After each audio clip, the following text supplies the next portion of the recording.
Sehat yang mulia. Siap, baik. Hari ini adalah replik dari penuntut umum. Bisa langsung dibacakan. Silakan. Terima kasih majelis, kami sudah siap dan akan membacakan. Ya, silakan.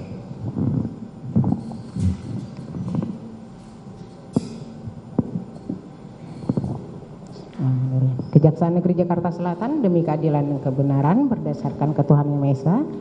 Jawaban penuntut umum atas nota pembelaan tim penasihat hukum terdakwa Mario Dendi Satrio alias Dendi dalam perkara pidana PDM 138 garis miring Jakarta Selatan garis miring OH titik 2 garis miring 05 2023.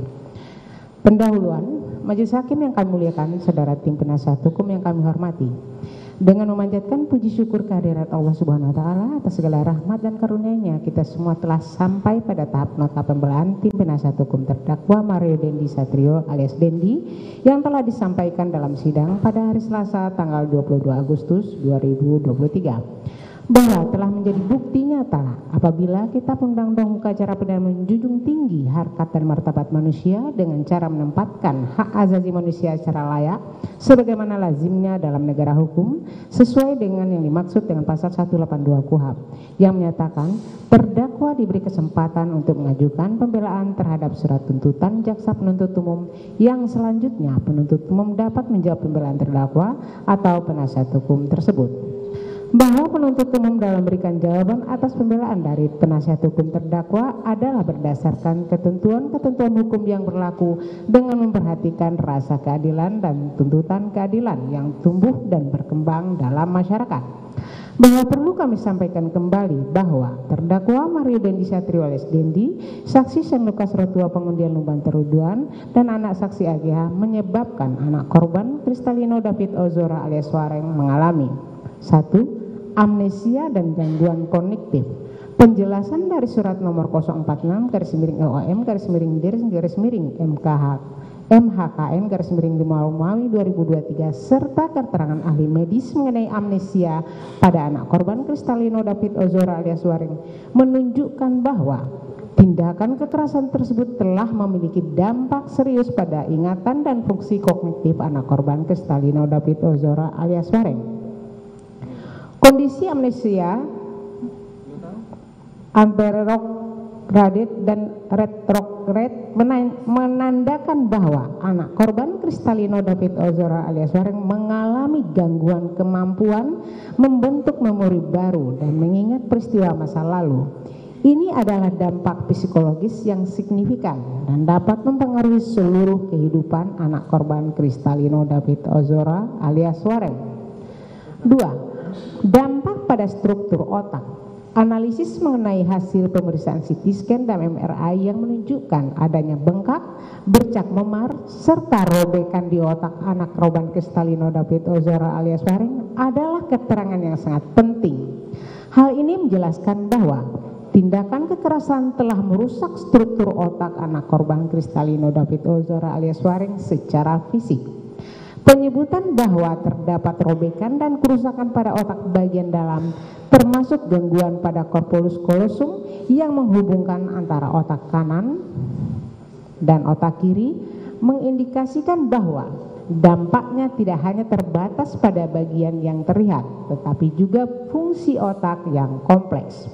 3. Dampak fisik dan emosional. Keterangan mengenai reaksi anak Kristalino David Ozora alias Wareng yang berontak dan mengalami kesulitan dalam mengenali orang setelah tindakan kekerasan serta dampak yang terlihat setelah pada minggu ketiga perawatan mencerminkan bagaimana anak korban Kristalino David Ozora alias Wareng mengalami kondisi fisik dan emosional yang sangat mengganggu. Peningkatan anak korban Kristalino David Ozora alias Wareng pada ranjang ICU menunjukkan bahwa anak korban Kristalino David Ozora alias Wareng mengalami kesulitan dalam mengendalikan dirinya dan dimungkinkan mengalami gejala trauma berat. 4. Harapan kesembuhan dan dampak jangka panjang. Ahli medis menyampaikan bahwa meskipun ada beberapa perbaikan, masih ada bekas luka permanen pada otak anak korban Kristalino David Ozora alias Wareng yang dapat mempengaruhi fungsi motorik dan emosi. Hal ini menunjukkan bahwa proses pemulihan anak korban Kristalino David Ozora alias Wareng mungkin tidak akan 100% kembali normal. Analisis ini menggambarkan tingginya tingkat kesulitan dalam memprediksi masa depan kesehatan dan perkembangan anak korban Kristalino David Ozora alias Wareng. Bahwa anak korban Kristalino David Ozora alias Wareng mengalami diffuse axonal injury, yang mana kasus diffuse axonal injury yang berakhir pada koma atau kondisi vegetatif memiliki kemungkinan sembuh yang semakin kecil, bahkan dengan bantuan terapi sekalipun, sebagaimana Dr. Emia Tatang mengatakan di persidangan. Pada kasus diffuse axonal injury, terapinya lebih banyak memberikan suportif, menjaga nafasnya jangan sampai tersumbat. Jantungnya juga harus dijaga dengan sangat baik sekali dan menjaga supaya tekanan di dalam otaknya tidak tinggi, dan juga nutrisi dan cairan di dalam tubuh juga harus cukup. Korban sembuh kalau 100% sepertinya tidak, karena bagaimanapun juga ini ada bekas luka yang masih permanen di area ini. Bisa dicontohkan seperti orang stroke, walaupun stroke-nya sudah negatif, disabilitas kekuatan motorik tangan satunya pasti tidak sama dengan motorik kakinya. Sampai saat ini korban bersosialisasi bisa, memang ada beberapa kali gejala eksklusif atau perkataan itu. Memperhatikan akibat dari perbuatan terdakwa Mario Dendi Satrio alias Dendi, saksi Sen Lukas Rotua Pengundian Numan Teruduan, dan saksi Ana AGH menyebabkan anak korban Kristalino David Ozora alias Wareng yang mendapat cedera otak traumatik parah. Maka penuntut umum berpendapat anak korban Kristalino David Ozora alias Wareng harus mendapatkan keadilan dengan mengedepankan moralitas, nilai kemanusiaan, nilai keadilan, dan nilai kebenaran yang ada di dalam masyarakat. Majelis hakim yang kami muliakan, saudara tim penasihat hukum yang terhormat, pada intinya kami selaku penuntut umum menolak dan membantah seluruh argumen dari tim penasihat hukum atau terdakwa di dalam pledoinya, dikarenakan serangkaian fakta yang mereka kemukakan hanyalah penggalan atau potongan yang sifatnya parsial dari keterangan para saksi dan keterangan para ahli yang ada, yang hanya mendukung argumen mereka saja, dan keterangan di dalam pledoi itu tidaklah menggambarkan fakta yang sebenarnya terjadi, dikarenakan apabila tim penasihat hukum garis miring terdakwa menguraikan seluruhnya fakta persidangan sebagaimana adanya tanpa dikurangi ataupun dipotong-potong sesuka hatinya dengan menggunakan rangkaian fakta persidangan secara utuh, maka akan dapat terlihat suatu kenyataan yang bertolak belakang dengan apa yang dikemukakan baik oleh tim penasihat hukum atau terdakwa di dalam pledoi. Di dalam pledoi mereka yang telah sangat jelas menggambarkan keterlibatan terdakwa sebagai pelaku dalam tindak pidana turut serta melakukan penganiayaan berat dengan rencana terlebih dahulu. Karena dengan menguraikan fakta persidangan secara konferensif, kita akan dapat melihat bagaimana rapi dan kejinya terdakwa dalam merencanakan penganiayaan berat terhadap anak korban Kristalino David Ozora, serta dengan menguraikan rangkaian kata persidangan secara utuh. Kita semua diharapkan dapat menyelami penderitaan anak korban Kristalino David Ozora alias Wareng saat terdakwa Mario Dendi Satrio alias Dendi melakukan tindakan yang sangat sadis, brutal, dan tidak manusiawi dengan cara menendang kepala anak korban Kristalino David Ozora alias Wareng, menginjak kepala dan bagian leher belakang anak korban Kristalino David Ozora alias Wareng, dan terdakwa Mario Dendi Satrio alias Dendi melakukan selebrasi setelah melakukan tindakan keji tersebut, sehingga anak korban Kristalino David Ozora alias Wareng menderita diffuse axonal injury yang mengakibatkan anak korban Kristalino David Ozora alias Wareng mengalami amnesia anterogen dan retrogen, di mana ternyata perbuatan terdakwa Mario Dendi Satrio alias Dendi tidak berhenti sampai di sana saja, melainkan selanjutnya terdakwa Mario Dendi Satrio alias Dendi juga menciptakan serangkaian kebohongan guna membangun alibi agar terlepas dari jerat hukum. Namun hal yang pasti bahwa tidak ada kejahatan yang sempurna, karena satu kebohongan pasti akan melahirkan kebohongan lainnya yang pada akhirnya akan menjerat dirinya sendiri, sebagaimana tertulis dalam bahasa Latin yakni abusus in hoc atau dalam bahasa Inggris berarti one mistakes another, kebohongan akan melahirkan kebohongan, di mana dari rangkaian persidangan ini dapat kita nilai bersama secara objektif bahwa terdakwa Mario Dandi Satrio alias Dendi semakin terpojok dengan kebohongannya sendiri yang pada akhirnya dapat digunakan sebagai suatu petunjuk tentang kesalahan terdakwa Mario Dandi Satrio alias Dendi dalam penganiayaan yang dilakukannya terhadap anak korban Kristalino David Ozora alias Wareng. Majelis Hakim yang terhormat, saudara penasihat hukum yang kami hormati, sekarang sampailah kami untuk membahas mengenai beberapa hal yang kami anggap perlu untuk diluruskan dan diberikan pemahaman lebih terhadap isi dari pledoi tim penasihat hukum atau terdakwa, di mana pada pokoknya penuntut umum menolak semua isi pledoi tim penasihat hukum atau terdakwa kecuali apa yang sesuai dengan surat tuntutan dan atau diakui serta dinyatakan secara tegas oleh penuntut umum dalam replik ini. Namun dari seluruh materi pledoi tim penasihat hukum atau terdakwa terdapat beberapa poin yang menurut kami selaku penuntut umum perlu dicermati dan ditanggapi, antara lain analisa fakta dalam replik. Sehubungan dengan bantahan tim penasihat hukum fit nota pembelaan halaman 32-41 atas argumentasi yang disampaikan oleh penuntut umum mengenai pembahasan analisa yuridis tentang tindak pidana perencanaan dalam pasal 115 sampai 116 surat tuntutan, akan penuntut umum tanggapi sebagai berikut. 1. Dalil saudara penuntut umum. Terdakwa Mario Dandi Satrio alias Dendi memesan ojek online untuk mengambil kartu pelajar anak korban Kristalino David Ozora alias Wareng dari rumah anak saksi AGH. Ini digunakan sebagai alasan untuk berkomunikasi dan bertemu dengan anak korban Kristalino David Ozora alias Wareng. Dengan bekerja sama dengan anak saksi AGH, pemalsuan alasan pertemuan menunjukkan tingkat perencanaan yang terstruktur. Bantahan tim penasihat hukum. Mengenai dalil yang disampaikan oleh saudara penuntut umum tersebut, tim penasihat hukum dengan tegas membantah atas dalil tersebut dikarenakan tidak ada sama sekali adanya niat pemalsuan alasan pertemuan. Terdakwa memesan ojek online untuk mengambil kartu pelajar anak korban Kristalino David Ozora adalah tindakan yang dilakukan secara spontan.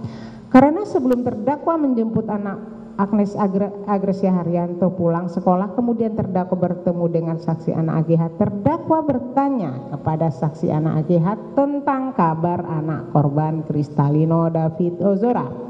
Atas pertanyaan tersebut terlintas di pikiran saksi anak AGH untuk mengembalikan kartu pelajar milik anak korban Kristalino David Ozora. Tujuan pengembalian kartu pelajar milik anak korban Kristalino David Ozora sekalian untuk mengklarifikasi atas adanya info mengenai persetubuhan atau pelecehan seksual yang dilakukan oleh anak korban Kristalino David Ozora kepada anak AGH.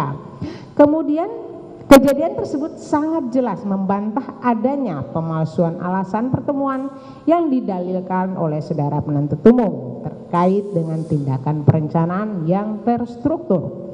Pemesanan ojek dilakukan karena kartu pelajar anak korban Kristalino David Ozora tertinggal di rumah saksi Agnes. Tanggapan. Bantahan tim penasihat hukum tidak dapat menyangkal bahwa terdakwa Mario Dandi Satrio alias Dendi telah menunjukkan tingkat perencanaan yang terstruktur dengan cara memesan gosen untuk mengambil kartu pelajar anak korban Kristalino David Ozora alias Wareng, mengajak saksi Sen, Lukas Rotua pengundian Lumbanturen untuk ikut serta dalam tindakan kekerasan dan meminta anak saksi AGH untuk mengelabui anak korban Kristalino David Ozora dengan dalih ingin mengembalikan kartu pelajar. Tim penasihat hukum tidak dapat menunjukkan bahwa tindakan terdakwa Mario Dandi Satrio alias Dendi adalah tindakan secara spontan tanpa perencanaan, hanya berniat klarifikasi dan tidak ada niat memasukkan alasan pertemuan. Sebaliknya, fakta-fakta yang terungkap dalam persidangan membuktikan bahwa terdakwa Mario Dandi Satrio alias Dendi telah melakukan serangkaian langkah yang terstruktur dan sistematis untuk mengatur pertemuan dengan anak korban Kristalino David Ozora alias Wareng. Terdakwa Mario Dandi Satrio alias Dendi alias Dendi tidak hanya memesan gosen untuk mengambil kartu pelajar anak korban Kristalino David Ozora alias Wareng, tetapi juga menghubungi saksi Sen Lukas, Rotua Pengundian Lumban Terulan alias Sen, untuk menemaninya memukuli anak korban Kristalino David Ozora alias Wareng. Terdakwa Mario Dendi Satrio alias Dendi juga bekerja sama dengan anak saksi AGH untuk memalsukan alasan pertemuan, yaitu untuk mengklarifikasi atas adanya informasi mengenai persetubuhan atau pelecehan seksual yang dilakukan oleh anak korban Kristalino David Ozora alias Wareng terhadap anak saksi AGH. Hal ini menunjukkan bahwa terdakwa Mario Dendi Satrio alias Dendi telah mempersiapkan diri dan mencari bantuan untuk melakukan tindakan penganiayaan berat.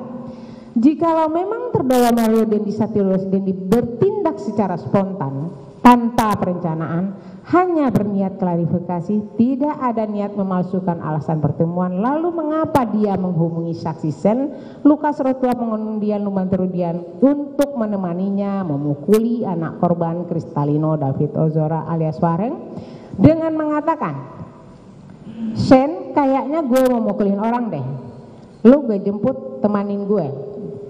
Dari perkataan dan tindakan itu saja sudah sangat jelas dan tegas mengindikasikan bahwa terdakwa Mario Dendi Satrio alias Dendi tidak berniat untuk melakukan klarifikasi informasi mengenai persetubuhan atau pelecehan seksual, karena sedari awal sudah mempunyai itikat buruk dan perencanaan untuk melakukan penganiayaan berat dengan dalih mengembalikan kartu pelajar anak korban Kristalino David Ozora alias Wareng.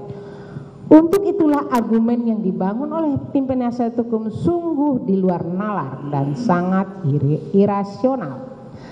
Tim penasihat hukum juga tidak dapat menunjukkan bahwa tujuan terdakwa Mario Dendi Satrio alias Dendi adalah murni hanya mengklarifikasi atas adanya informasi mengenai persetubuhan atau pelecehan seksual yang dilakukan oleh anak korban Kristalino David Ozora alias Wareng terhadap anak saksi AGH.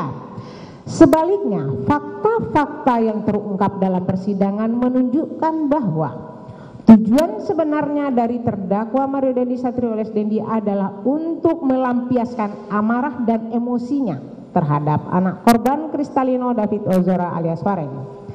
Hal ini dapat dilihat dari cara terdakwa Mario Dendi Satrio alias Dendi melakukan tindakan kekerasan yang sadis dan keji terhadap anak korban Kristalino David Ozora alias Wareng. Hal ini juga dapat dilihat dari sikap terdakwa Mario Dendi Satrio alias Wareng. Dilihat dari sikap terdakwa Mario Dendi Satrio alias Dendi yang tidak menunjukkan rasa penyesalan atau belas kasihan setelah melakukan tindakan tersebut. 2. Dalil saudara penuntut umum.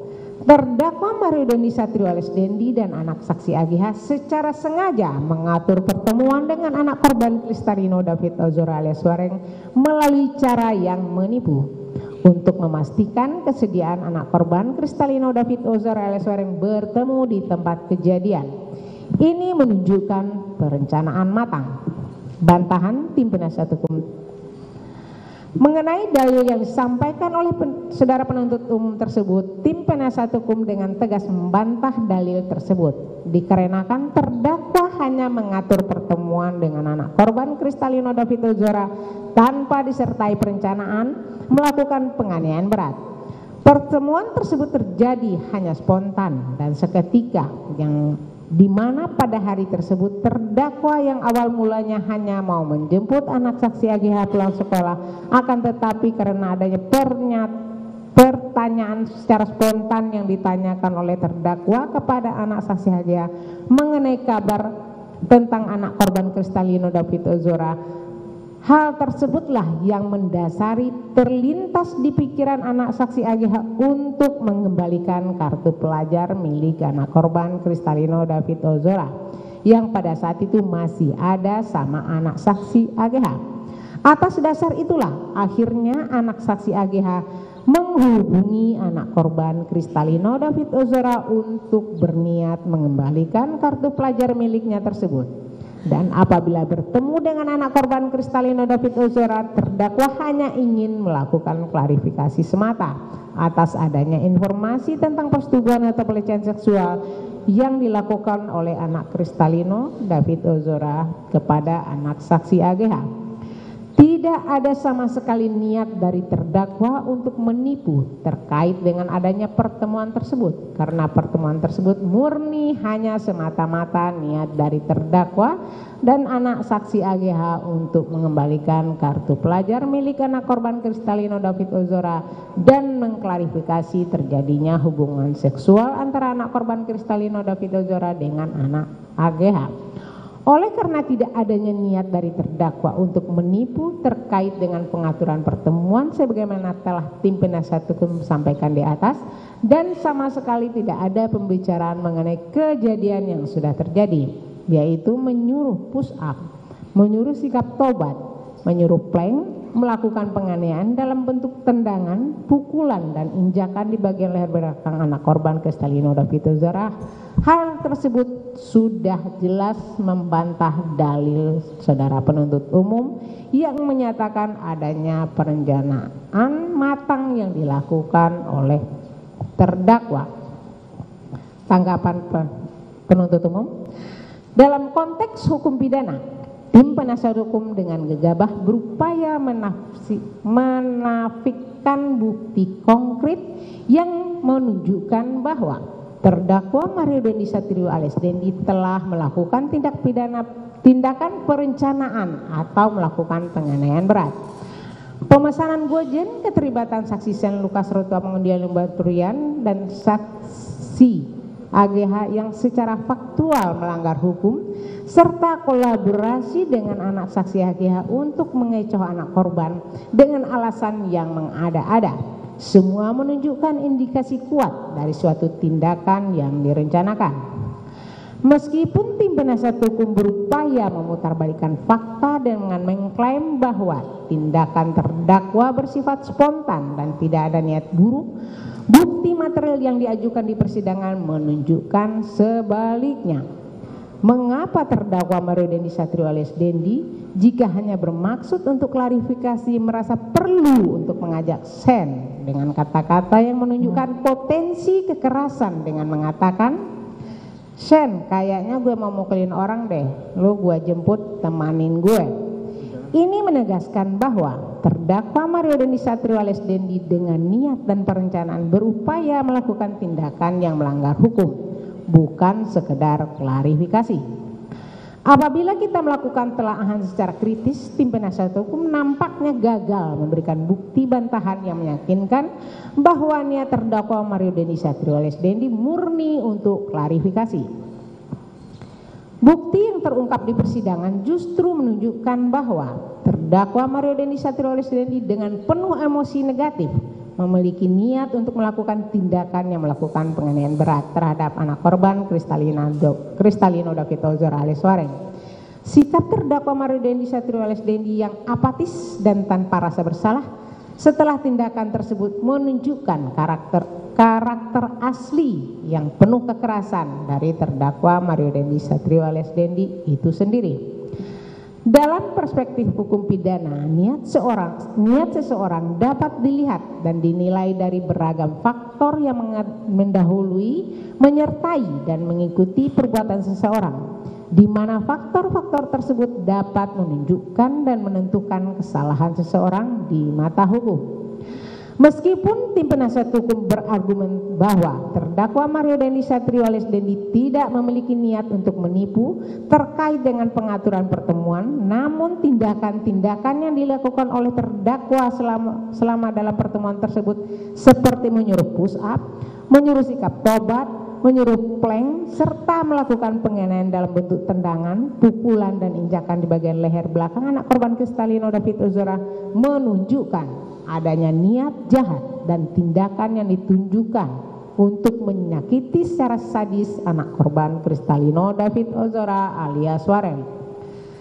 Selain itu, pembicaraan mengenai kejadian yang sudah terjadi, yaitu menyuruh push up, menyuruh sikap tobat, menyuruh plank, serta melakukan penganiayaan dalam bentuk tendangan, pukulan, dan injakan di bagian leher belakang anak korban Kristalino David Ozora bukanlah satu-satunya faktor yang dapat dijadikan tolak ukur untuk menentukan niat seseorang.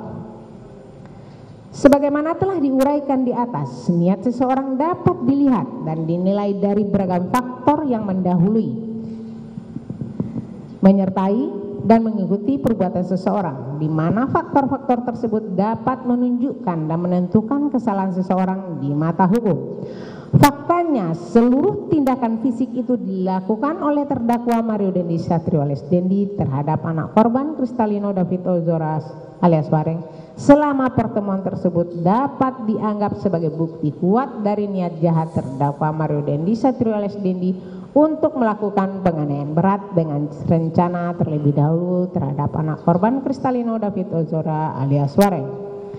Kemudian, meskipun tim penasihat hukum berargumen bahwa tidak ada perencanaan matang yang dilakukan oleh terdakwa, namun tindakan-tindakan yang dilakukan oleh terdakwa selama pertemuan dengan anak korban Kristalino David Ozora alias Wareng tersebut menunjukkan adanya perencanaan dan koordinasi.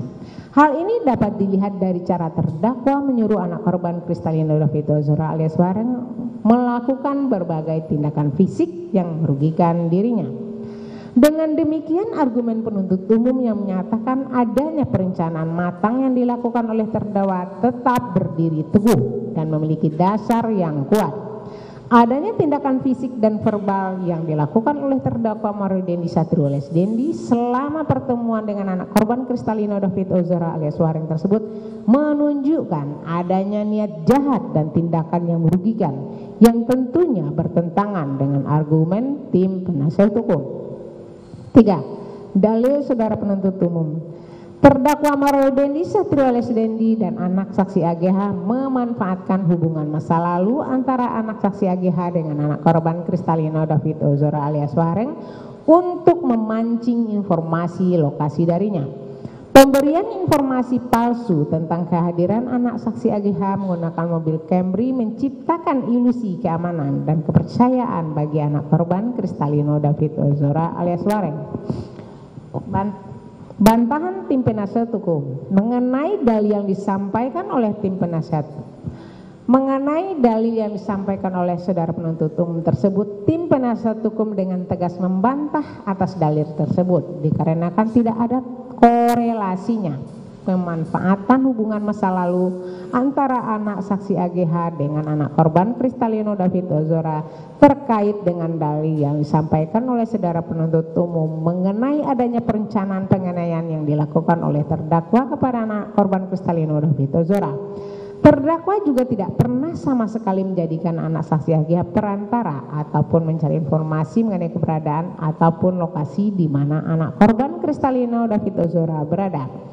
Kejadian mengembalikan kartu pelajar milik anak korban Kristalino David Ozora itu terjadi hanya spontan dan seketika saja pada saat itu, dikarenakan pada saat terdakwa menjemput anak saksi AGH pulang sekolah, terdakwa bertanya kepada anak saksi AGH tentang kabar anak Kristalino David Ozora dan atas pernyataan tersebut terlintas di pikiran anak saksi AGH untuk mengembalikan kartu pelajar milik anak korban Kristalino David Ozora yang pada saat itu ada sama anak saksi AGH.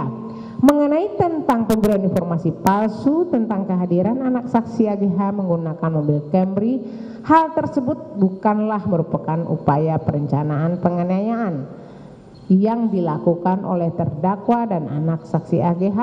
Tujuannya adalah agar pertemuan dan klarifikasi dapat dilakukan bersama-sama anak korban Kristalino David Ozora dengan terdakwa dan anak saksi AGH, karena mereka sudah datang jauh-jauh dan meminta anak korban Kristalino David Ozora menghargai kedatangan mereka. Padahal anak korban Kristalino David Ozora sudah mengetahui kedatangan terdakwa dan anak saksi AGH dengan cara melihat mereka dari lantai atas rumah saksi Renjiro. Berdasarkan hal-hal tersebut di atas sudah sangat jelas terbukti bahwasanya mengenai dalil yang disampaikan oleh saudara penuntut umum tentang pemberian informasi palsu tentang kehadiran anak saksi AGH menggunakan mobil Camry menciptakan ilusi keamanan sudah dapat terbantahkan berdasarkan penjelasan di atas. Tanggapan. Pertama, mengenai pemanfaatan hubungan masa lalu antara anak saksi AGH dengan anak korban Kristalino David Ozora alias Wareng, tim penasihat hukum telah mengabaikan fakta bahwa hubungan masa lalu dapat dengan mudah dimanfaatkan untuk membangun kepercayaan dan menciptakan ilusi keamanan. Dalam konteks hukum pidana, pemanfaatan hubungan masa lalu untuk memancing informasi atau menciptakan situasi yang menguntungkan bagi pelaku ada taktik yang sering digunakan oleh pelaku kejahatan. Kedua, tim penasihat hukum berpendapat bahwa terdakwa Mario Dandi Satrio alias Dandi tidak pernah menjadikan anak saksi AGH sebagai perantara atau pencari informasi. Namun fakta bahwa terdakwa Mario Dandi Satrio alias Dandi bertanya kepada anak saksi AGH tentang kabar anak korban Kristalino David Ozora alias Wareng pada saat yang sama ketika kartu pelajar anak korban Kristalino David Ozora alias Wareng ada pada anak saksi AGH menunjukkan adanya koordinasi antara terdakwa Mario Dandi Satrio dan anak saksi AGH. Untuk selanjutnya dilanjutkan oleh tim kami. Ketiga, mengenai pemberian informasi palsu tentang kehadiran anak saksi AGH menggunakan mobil Camry, tim penasihat hukum berpendapat bahwa tujuan adalah agar pertemuan dan klarifikasi dapat dilakukan bersama-sama. Namun dalam perspektif hukum pidana, memberikan informasi palsu untuk menciptakan ilusi keamanan adalah taktik yang sering digunakan oleh pelaku kejahatan untuk memancing korban ke dalam perangkap. Dalam konteks perkara Akuo, terdakwa Mario Dandi Satrio alias Dandi beserta anak saksi AGH sengaja mengelabui anak korban Kristalino David Ozora alias Wareng dengan mengatakan hanya anak saksi AGH yang datang menggunakan mobil Camry bersama tante dari anak saksi AGH dengan harapan anak korban Kristalino David Ozora alias Wareng yang sudah mengetahui sebelumnya bahwa mobil terdakwa adalah Robicon akan lengah dan mau menemui anak saksi AGH. Keempat, tim penasihat hukum berpendapat bahwa anak korban Kristalino David Ozora alias Wareng sudah mengetahui kedatangan terdakwa Mario Dandi Satrio alias Dandi dan anak saksi AGH dengan cara melihat mereka dari lantai atas rumah anak saksi Renjiro.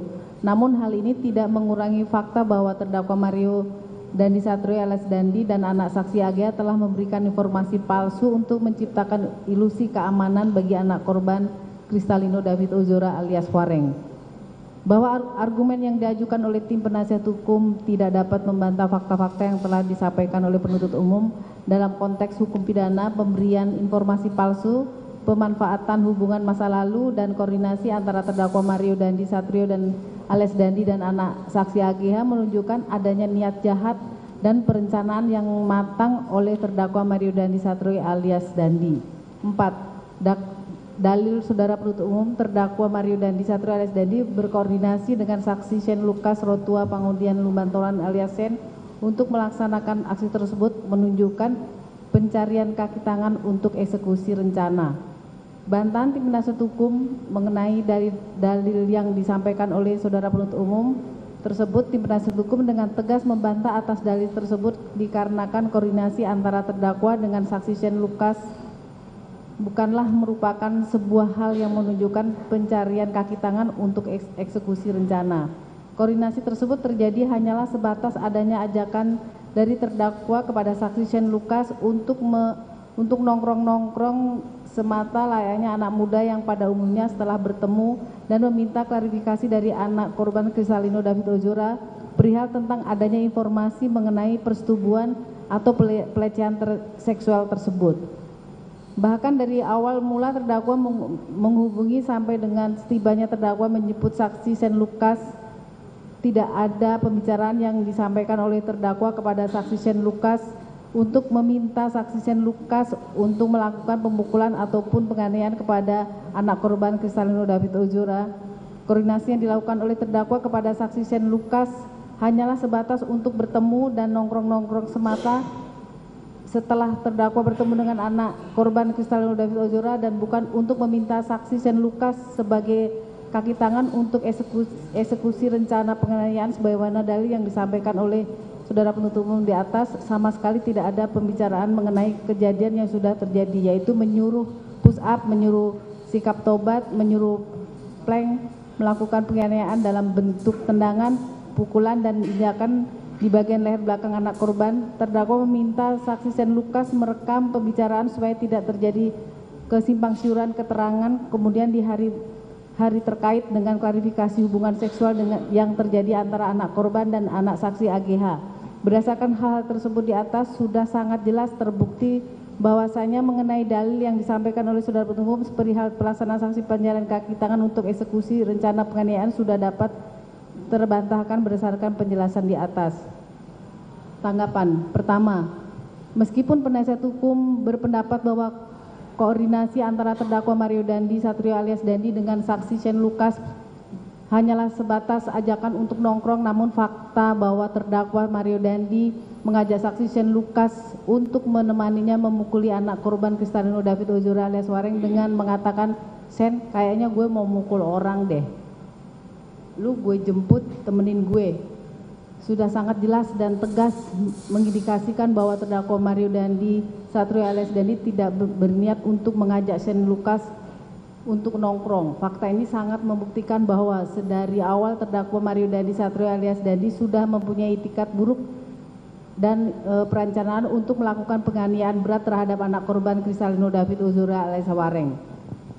Kedua, tim penasihat hukum berpendapat bahwa tidak ada pembicaraan mengenai kejadian yang sudah terjadi, seperti menyuruh push up, menyuruh sikap tobat, dan lainnya. Namun hal ini tidak mengurangi fakta bahwa terdakwa telah berkoordinasi dengan saksi Shane Lucas untuk bertemu dengan anak korban Kristalino David Ozora alias Wareng. Dalam perspektif hukum pidana, niat seseorang dapat dilihat dan dinilai dari beragam faktor yang mendahului, menyertai, dan mengikuti perbuatan seseorang, di mana faktor-faktor tersebut dapat menunjukkan dan menentukan kesalahan seseorang di mata hukum. Oleh karena itu, koordinasi antara terdakwa dengan saksi Shane Lucas ini dapat diartikan sebagai upaya untuk memastikan bahwa rencana yang telah disusun dapat berjalan dengan lancar. Ketiga, tim penasihat hukum berpendapat bahwa terdakwa Mario Dandi Satrio alias Dandi hanya ingin bertemu dan nongkrong dengan anak korban Kristalino David Ozora alias Wareng setelah klarifikasi. Namun fakta bahwa terdakwa Mario Dandi Satrio alias Dandi meminta saksi Shane Lucas untuk melakukan perekaman menggunakan handphone, di mana sebelumnya mengajak saksi Shane Lucas untuk menemaninya memukuli anak korban Kristalino David Ozora alias Wareng dengan mengatakan, "Shane, kayaknya gue mau mukul orang deh. Lu gue jemput, temenin gue." Menunjukkan bahwa pertemuan tersebut bukanlah pertemuan biasa, melainkan pertemuan yang telah direncanakan dengan matang untuk merekam saat-saat terdakwa Mario Dandi Satrio alias Dandi melakukan penganiayaan berat terhadap anak korban Kristalino David Ozora alias Wareng, dan bukan untuk merekam pembicaraan klarifikasi hubungan seksual yang terjadi antara anak korban Kristalino David Ozora alias Wareng dengan saksi anak AGH.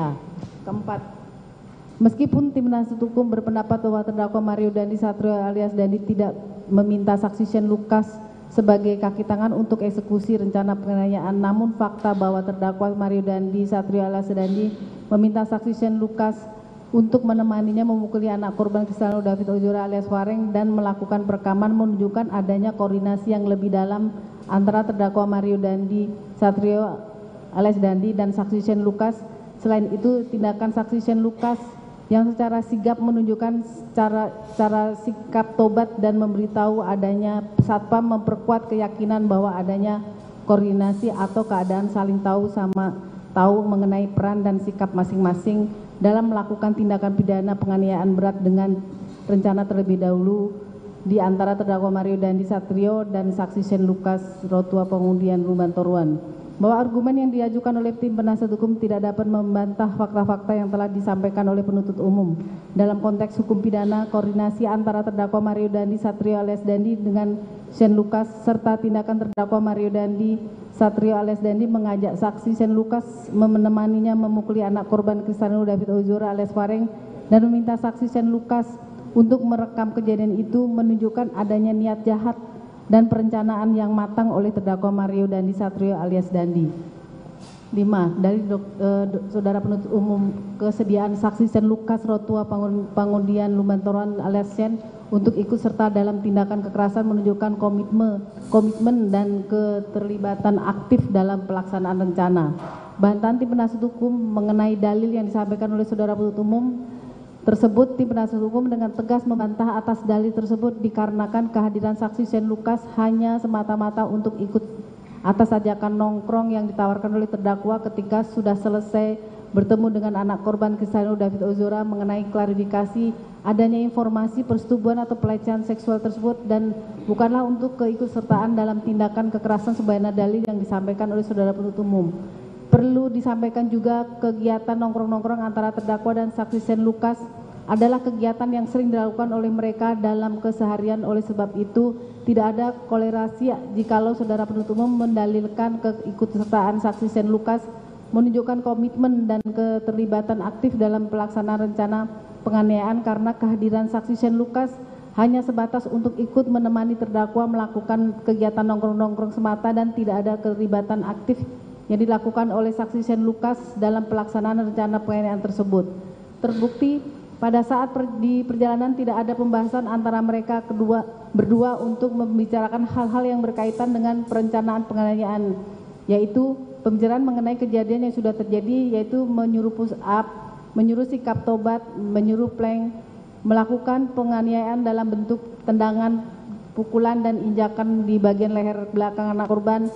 Yang ada hanyalah pembahasan mengenai cerita pelecehan yang disampaikan oleh anak saksi AGH kepada terdakwa dan saksi Sen Lukas. Cerita saksi Sen Lukas mengenai hubungannya dengan pacarnya dan permintaan agar saksi Sen Lukas dapat merekam pembicaraan tersebut. Berdasarkan hal-hal tersebut di atas sudah sangat jelas terbukti bahwasanya mengenai dalil yang disampaikan oleh Saudara Penuntut Umum mengenai hal keikutsertaan saksi Sen Lukas dalam tindakan kekerasan yang menunjukkan komitmen dan keterlibatan aktif dalam rencana sudah dapat terbantahkan dan berdasarkan penjelasan di atas.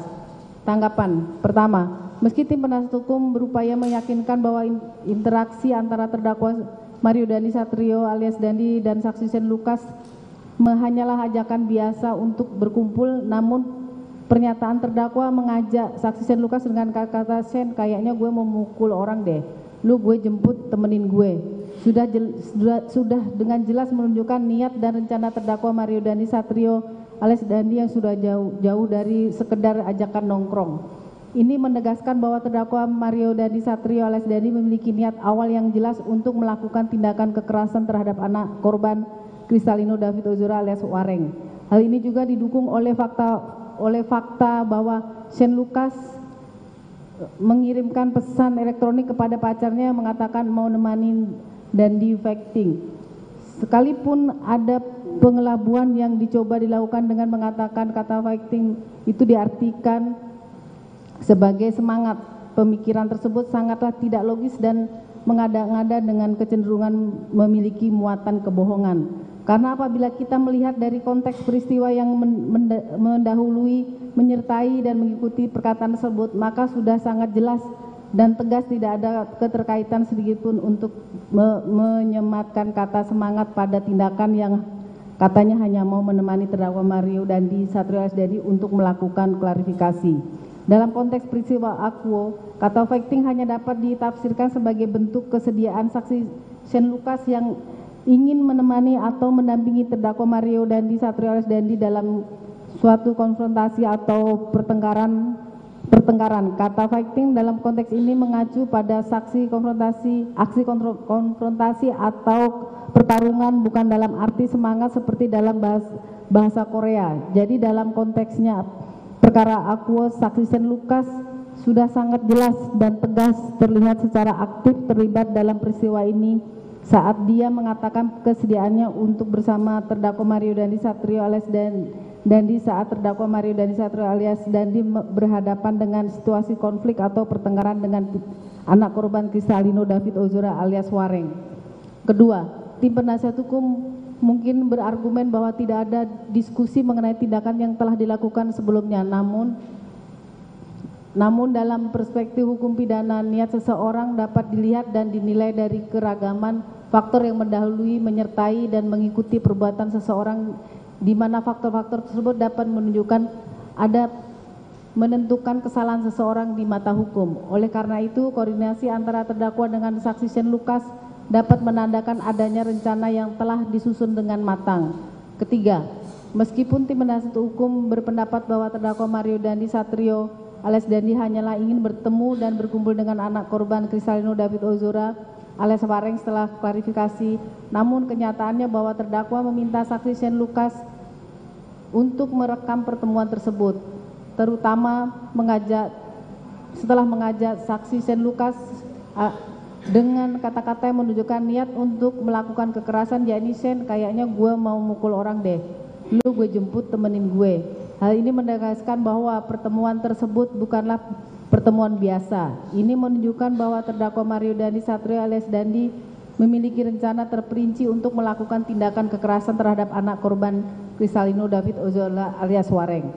Keempat, meski tim penasihat hukum menegaskan bahwa terdakwa Mario Dandi Satrio alias Dandi tidak melibatkan saksi Shane Lucas sebagai eksekutor rencana kekerasan, namun kenyataan bahwa terdakwa Mario Dandi Satrio alias Dandi meminta Shane Lucas untuk menemaninya memukuli anak korban Kristalino David Ozora alias Wareng dan merekam kejadian tersebut menunjukkan adanya koordinasi yang mendalam antara keduanya.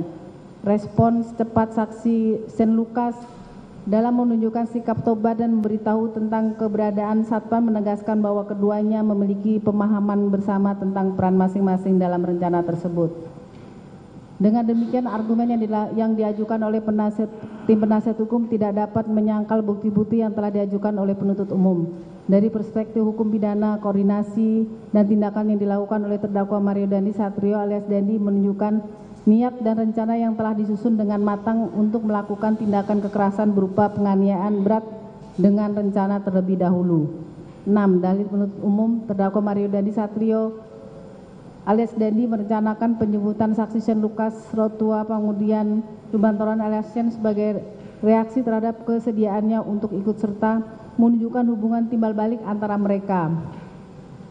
Bantahan tim penasihat hukum mengenai dalil yang disampaikan oleh saudara penuntut umum tersebut, tim penasihat hukum dengan tegas membantah atas dalil tersebut dikarenakan tindakan yang dilakukan terdakwa dalam menjemput saksi Shane Lucas bukan sebagai reaksi adanya hubungan timbal balik di antara mereka, melainkan hanyalah sebuah pertemuan biasa layaknya seorang teman yang pada umumnya yang sedang mengajak temannya untuk bertemu dan melakukan kegiatan untuk dalam bentuk nongkrong-nongkrong semata.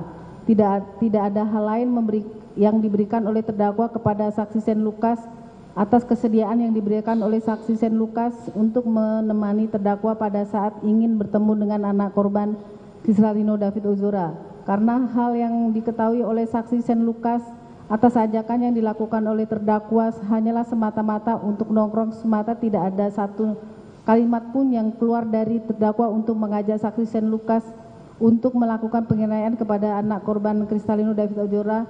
Yang ada hanyalah ajakan untuk bertemu dengan anak korban Kristalino David Ozora untuk mengembalikan kartu pelajar dan meminta klarifikasi atas adanya informasi mengenai persetubuhan atau pelecehan seksual. Kemudian setelah adanya klarifikasi tersebut, terdakwa barulah berencana mengajak saksi Shane untuk nongkrong-nongkrong layaknya anak muda pada umumnya. Sama sekali tidak ada pembicaraan mengenai kejadian yang sudah terjadi, yaitu menyuruh push up, menyuruh sikap tobat, menyuruh plank, melakukan penganiayaan dalam bentuk tendangan, pukulan dan injakan di bagian leher belakang anak korban Kristalino David Ozora. Berdasarkan hal-hal tersebut di atas sudah sangat jelas terbukti bahwasanya mengenai dalil yang disampaikan oleh saudara penuntut umum mengenai perihal kesediaan saksi Shane Lucas untuk ikut serta menunjukkan hubungan timbal balik di antara mereka sudah dapat terbantahkan berdasarkan penjelasan di atas. Tanggapan, hubungan timbal balik tidak selalu berarti adanya pertukaran materi atau keuntungan finansial. Hubungan timbal balik dapat berarti adanya dukungan emosional, moral, atau bahkan kehadiran fisik yang menunjukkan solidaritas. Dalam konteks ini, kesediaan saksi Shane Lucas untuk menemani terdakwa Mario Dandi Satrio alias Dandi menunjukkan adanya hubungan timbal balik dalam bentuk dukungan moral atau emosional. Motif di balik pertemuan. Meskipun tim penasihat hukum menyatakan bahwa pertemuan tersebut hanya untuk nongkrong-nongkrong, namun fakta bahwa terdakwa Mario Dandi Satrio alias Dandi meminta saksi Shane Lucas untuk menemaninya bertemu dengan anak korban Kristalino David Ozora alias Wareng menunjukkan adanya motif yang lebih dari sekedar pertemuan biasa. Mengapa terdakwa Mario Dandi Satrio alias Dandi memerlukan dukungan saksi Shane Lucas saat bertemu dengan anak korban Kristalino David Ozora alias Wareng jika itu hanya pertemuan biasa? Mengingat latar belakang informasi yang ada mengenai anak korban Kristalino David Ozora alias Wareng, pertemuan ini nampaknya bukan hanya sekedar nongkrong-nongkrong, sudah merupakan kepastian bahwa pertemuan ini memiliki tujuan tertentu yang berkaitan dengan informasi atau isu yang melibatkan anak korban Kristalino David Ozora alias Wareng. Diminta terdakwa Mario Dandi Satrio alias Dandi ingin melampiaskan emosi negatifnya untuk melakukan penganiayaan berat kepada anak korban Kristalino David Ozora alias Wareng. Klarifikasi versus penganiayaan berat. Meskipun terdakwa Mario Dandi Satrio alias Dandi mengklaim ingin mengklarifikasi informasi, tindakan-tindakan yang dilakukan setelahnya seperti menyuruh push up, plank, dan penganiayaan berat lainnya menunjukkan adanya niat untuk menghukum atau mengintimidasi anak korban Kristalino David Ozora alias Wareng. Ini bukanlah tindakan yang dilakukan dalam bentuk pertemuan klarifikasi biasa. Kehadiran saksi Shane Lucas Protua Pangundian Lubantoruan. Fakta bahwa saksi Shane Lucas Protua Pangundian Lubantoruan hadir saat terdakwa Mario Dandi Satrio alias Dandi bertemu dengan anak korban Kristalino David Ozora alias Wareng dan tidak mencegah tindakan penganiayaan berat menunjukkan bahwa saksi Shane Lucas setidaknya menyetujui atau tidak menentang tindakan terdakwa Mario Dandi Satrio alias Dandi. Ini menunjukkan adanya hubungan timbal balik di mana saksi Shane Lucas memberikan dukungan kepada tindakan terdakwa Mario Dandi Satrio alias Dandi. Bahkan tindakan saksi Shane Lucas yang mencontohkan sikap tobat dan memberitahukan kedatangan satpam secara jelas dan tegas telah mengkonfirmasi dukungan dan keikutsertaannya dalam tindakan penganiayaan berat yang dilakukan oleh terdakwa Mario Dandi Satrio alias Dandi. Pentingnya konteks. Meskipun tim penasihat hukum berargumen bahwa terdakwa Mario Dandi Satrio alias Dandi hanyalah mengajak saksi Shane Lucas untuk nongkrong seperti anak muda pada umumnya, konteks ini di mana pertemuan ini terjadi, yaitu setelah adanya informasi mengenai persetubuhan atau pelecehan seksual, membuat pertemuan ini jauh lebih sekedar pertemuan biasa dan lebih cenderung mengarah kepada pelampiasan emosi negatif dari terdakwa Mario Dandi Satrio alias Dandi terhadap anak korban Kristalino David Ozora alias Wareng yang pada akhirnya terkonfirmasi tujuan pertemuan yang sebenarnya saat dilakukannya penganiayaan berat terhadap anak korban Kristalino David Ozora alias Wareng. Dengan demikian berdasarkan bukti dan konteks yang ada, dalil penuntut umum mengenai hubungan timbal balik antara terdakwa Mario Dandi Satrio alias Dandi dan Shane tetap valid dan relevan dalam kasus ini. Dilanjutkan dengan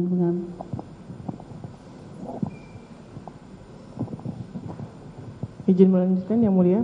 7. Dalil saudara penuntut umum, terdakwa Mario Dandi membenarkan tindakannya dengan menyatakan bahwa anak korban Kristalino David Ozora alias Wareng telah melecehkan anak saksi AGH, mencari dukungan untuk tindakan yang akan diambilnya. Bantahan tim penasihat hukum. Mengenai dalil yang disampaikan oleh saudara penuntut umum tersebut, tim penasihat hukum dengan tegas membantah atas dalil tersebut dikarenakan tindakan yang dilakukan oleh terdakwa tidak pernah bermaksud ataupun bertujuan untuk mendapatkan dukungan dari siapapun, termasuk dukungan dari anak saksi AGH. Justru tindakan terdakwa yang dari awal mengajak anak korban Kristalino David Ozora untuk bertemu adalah tindakan yang sangat baik, karena dengan adanya pertemuan diharapkan adanya sebuah klarifikasi atas adanya informasi mengenai peristiwa persetubuhan atau pelecehan seksual. Berdasarkan hal-hal tersebut di atas, sudah sangat jelas terbukti bahwasanya mengenai dalil yang disampaikan oleh saudara penuntut umum mengenai perihal adanya tindakan pembenaran yang dilakukan oleh terdakwa dan upaya untuk mencari dukungan atas tindakan yang dilakukan tersebut sudah dapat terbantahkan berdasarkan penjelasan di atas. Tanggapan penuntut umum, klarifikasi versus tindakan. Ketika seseorang mengajak individu lain untuk melakukan klarifikasi, Tujuannya biasanya adalah untuk mendapatkan pemahaman yang lebih jelas atau untuk menyelesaikan kesalahpahaman yang mungkin terjadi. Dalam konteks hukum, klarifikasi seringkali menjadi langkah awal untuk menyelesaikan perbedaan pendapat atau konflik tanpa harus melibatkan tindakan hukum yang lebih serius. Tim penasihat hukum dalam membela terdakwa Mario Dandi Satrio alias Dandi menekankan bahwa niat utama dari pertemuan tersebut adalah untuk klarifikasi. Ini menunjukkan bahwa menurut mereka, terdakwa Mario Dandi Satrio alias Dandi memiliki niat baik dan hanya ingin mendapatkan kejelasan mengenai suatu masalah. Namun, apa yang terjadi setelah pertemuan tersebut menimbulkan pertanyaan besar. Jika tujuan utamanya memang hanya klarifikasi, mengapa ada tindakan fisik atau kekerasan yang terlibat? Tindakan tersebut menunjukkan adanya motif atau niat yang berbeda dari apa yang awalnya dinyatakan oleh terdakwa Mario Dandi Satrio alias Dandi. Ini menjadi kontradiksi dengan klaim awal bahwa pertemuan tersebut hanya untuk tujuan klarifikasi. Dalam praktiknya, klarifikasi seharusnya merupakan proses komunikasi dua arah yang damai dan konstruktif. Tidak ada alasan bagi seseorang untuk menggunakan kekerasan atau tindakan fisik dalam proses klarifikasi. Oleh karena itu, tindakan terdakwa Mario setelah pertemuan tersebut menimbulkan keraguan mengenai niat asli dari pertemuan tersebut dan menunjukkan adanya motif lain yang mendasarinya, yakni melampiaskan emosi negatif kepada anak korban Kristalino David Ozora alias Wareng dengan melakukan penganiayaan berat. Dukungan versus kesendirian, menganalisis kehadiran pihak ketiga. Dalam setiap pertemuan atau interaksi sosial, kehadiran setiap individu memiliki tujuan dan makna tertentu. Terutama dalam situasi yang sensitif atau berpotensi konflik, kehadiran pihak ketiga seringkali menjadi indikator penting yang menunjukkan dinamika dan niat yang mendasari pertemuan tersebut. Tim penasihat hukum dalam membela terdakwa Mario Dandi menegaskan bahwa terdakwa Mario Dandi tidak memiliki niat untuk mencari dukungan dalam pertemuan tersebut. Mereka berpendapat bahwa terdakwa Mario bertindak secara mandiri dan tidak memerlukan validasi atau dukungan dari orang lain. Namun, fakta bahwa terdakwa Mario Dandi memilih untuk membawa pihak ketiga yaitu saksi Shane Lucas dalam pertemuan tersebut menimbulkan pertanyaan.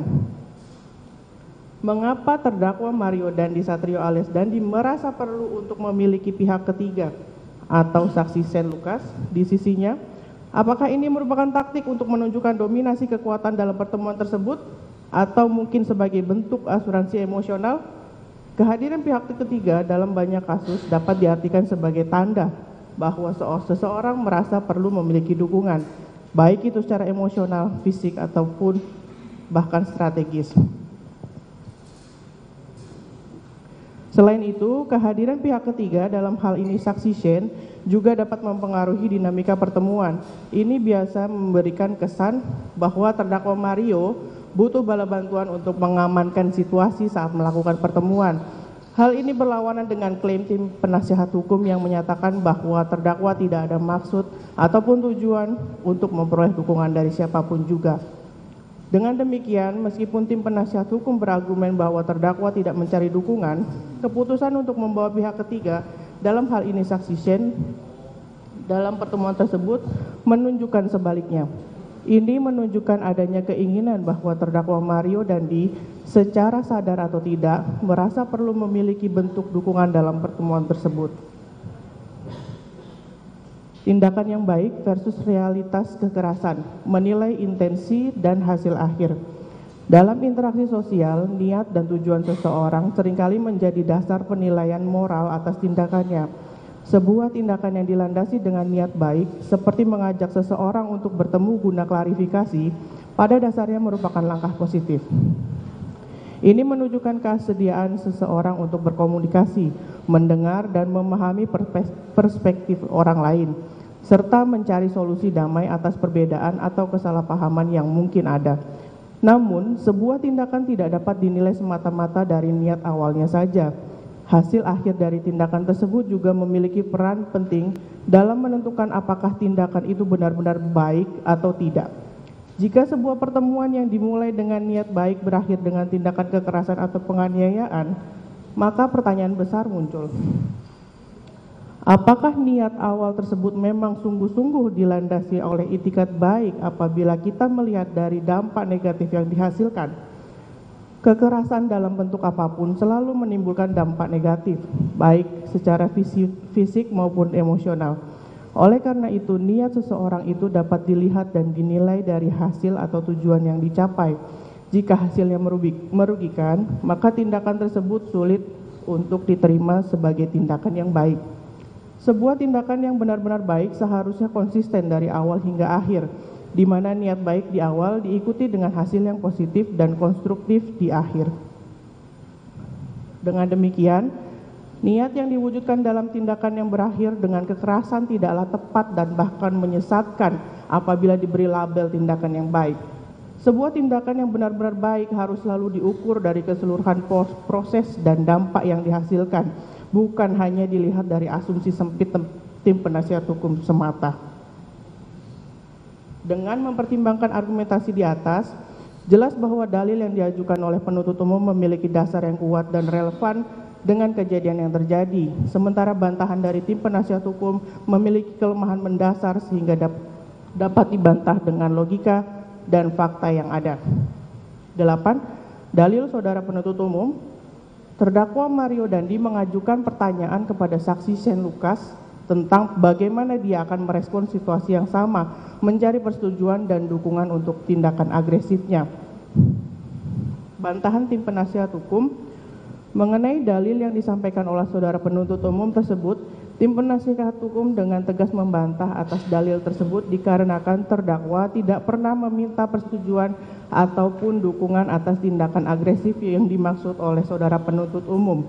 Yang dilakukan terdakwa hanyalah sebatas bercerita kepada saksi Shane Lucas sebagai teman, bagaimana jika kalau saksi Shane Lucas berada di posisi terdakwa dan merasakan hal yang dialami oleh terdakwa ketika mendapatkan informasi bahwasanya pacarnya telah dilecehkan. Justru saksi Shane Lucas menyatakan akan merasakan emosi yang sama halnya yang dirasakan oleh terdakwa jikalau hal itu terjadi.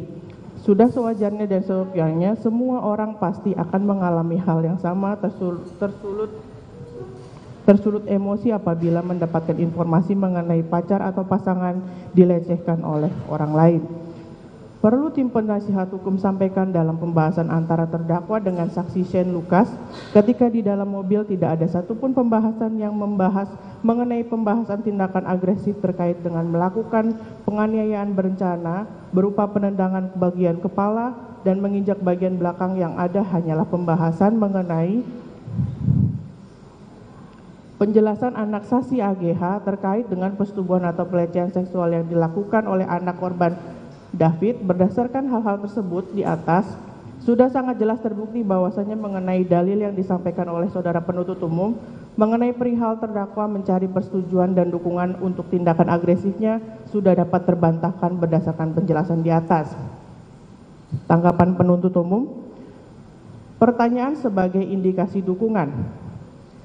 Meskipun tim penasihat hukum berpendapat bahwa terdakwa Mario Dandi hanya bercerita kepada saksi Shane, namun pertanyaan yang diajukan oleh terdakwa kepada saksi tentang bagaimana dia akan merespon situasi yang sama menunjukkan adanya upaya untuk mencari validasi atau persetujuan atas tindakannya. Mengajukan pertanyaan seperti itu dalam konteks tersebut dapat diartikan sebagai upaya mencari dukungan moral atau emosional serta fisik. Emosi sebagai pembenaran. Meskipun alami bagi seseorang untuk merasa emosional ketika mendengar informasi tentang dugaan pelecehan terhadap pasangannya, namun emosi tidak dapat dijadikan pembenaran untuk tindakan agresif atau kekerasan.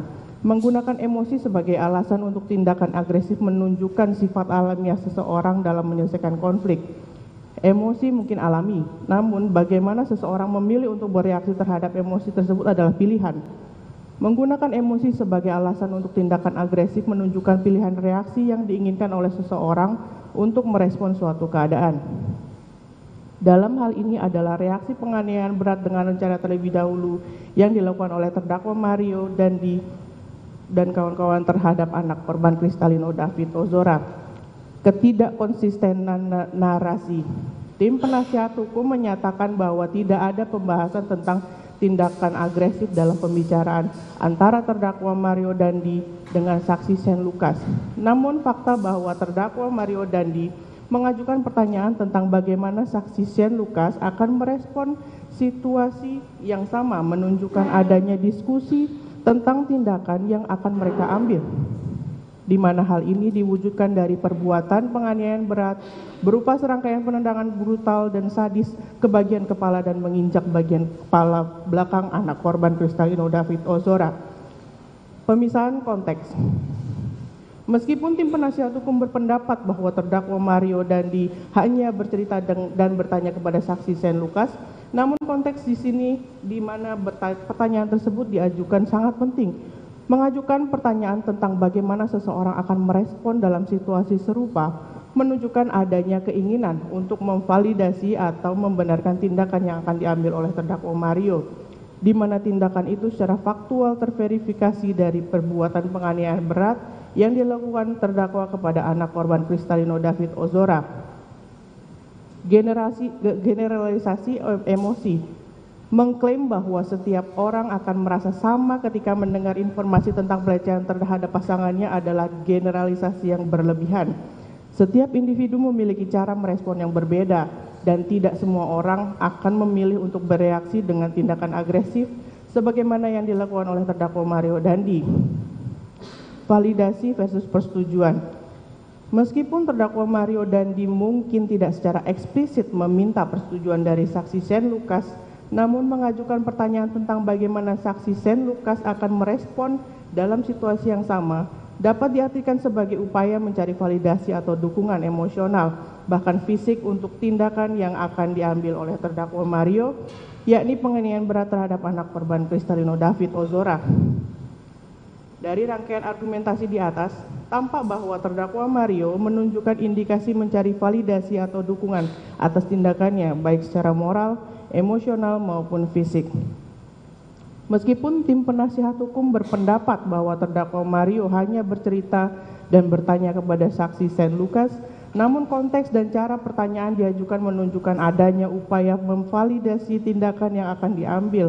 Selain itu, meskipun emosi merupakan reaksi alami ketika mendengar informasi tentang pelecehan, namun tidak semua orang akan memilih untuk bereaksi dengan tindakan agresif. Terdakwa Mario memilih untuk bereaksi dengan tindakan agresif yang menunjukkan pilihan reaksi tertentu dalam merespon situasi. Terdapat ketidakkonsistenan dalam narasi yang disampaikan oleh tim penasihat hukum, terutama mengenai diskusi tentang tindakan yang akan diambil oleh terdakwa Mario. Generalisasi bahwa setiap orang akan merasa sama ketika mendengar informasi tentang pelecehan adalah pendapat yang berlebihan, karena setiap individu memiliki cara merespon yang berbeda. Keseluruhan fakta persidangan menunjukkan bahwa terdakwa Mario Dandi memiliki motif dan keinginan untuk memvalidasi atau mendapatkan dukungan atas tindakan agresifnya terhadap anak korban Kristalino David Ozora. Tanggapan mengenai unsur rencana terlebih dahulu. Berdasarkan argumen tim penasihat hukum yang disajikan dalam nota pembelaan, ada beberapa poin penting yang dapat dijadikan dasar untuk membantah klaim bahwa terdakwa tidak memiliki rencana terlebih dahulu untuk melakukan penganiayaan berat di nota pembelaan halaman 474 sampai 479. 1. Rentang waktu yang panjang. Dalam kasus hukum, setiap detail dan kronologi kejadian memegang peran penting dalam menentukan motif dan niat pelaku. Salah satu detail yang menarik perhatian dalam kasus ini adalah rentang waktu antara saat terdakwa Mario Dandi mengetahui informasi sensitif hingga saat ia memutuskan untuk bertemu dengan anak korban Kristalino David Ozora.